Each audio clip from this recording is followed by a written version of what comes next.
രാവിലെ എണീറ്റ് പാടാൻ ഉമ്മാനോട് പറഞ്ഞ ഒരു ചായ വേണമെന്ന് പറഞ്ഞിട്ട് തലയിങ്ങനെ ചൊറിഞ്ഞിരിക്കുന്ന സമയത്ത് ഒന്ന് പുറത്തേക്ക് നോക്കി നോക്കുന്നുണ്ട്. തിരുമ്പിയിട്ട ഡ്രസ്സും ഉണ്ട്, പിന്നെ കൈയിട്ട പാത്രം ഉണ്ട് കേട്ടോ. പിന്നെ കിണറ്റിൻ്റെ കാലിൻ്റെ മുകളിലേക്ക് നോക്കുന്ന സമയത്തുണ്ട് നല്ല അടിപൊളിയുണ്ട് ചൂലിങ്ങനെ ഇരിക്കുന്നത്. അങ്ങനെ വിളിച്ചിട്ട് ഒന്നും കേൾക്കാത്തതിനെ കൊണ്ട് മുമ്പ് കൂടി ഒരു ഓട്ടോറിക്ഷ പോകുന്നുണ്ട്. ഓട്ടോറിക്ഷക്കാർ ആരാന്നൊക്കെ നോക്കേണ്ടിയിട്ട് നമ്മളിങ്ങനെ ഇരിക്കുമല്ലോ. അതേമാതിരി എൻ്റെ പുറൻ്റെ മുമ്പ് തന്നെ എന്താക്കി ഓട്ടോറിക്ഷ അങ്ങ് നിർത്തിയിട്ടോ.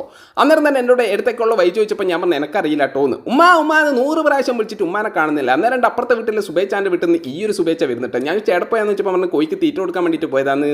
അന്നേരം ഞാൻ പറഞ്ഞു എനിക്കിതുവരെ തീറ്റ കിട്ടിയില്ലല്ലോ എന്ന് പറഞ്ഞപ്പോൾ എന്നോട് പറഞ്ഞുകൊണ്ട് ഒക്കെ ടേബിൾ മേലാക്കി വെച്ചിട്ട് എനിക്കെടുത്ത് തിന്നും കൂടെയെന്ന്.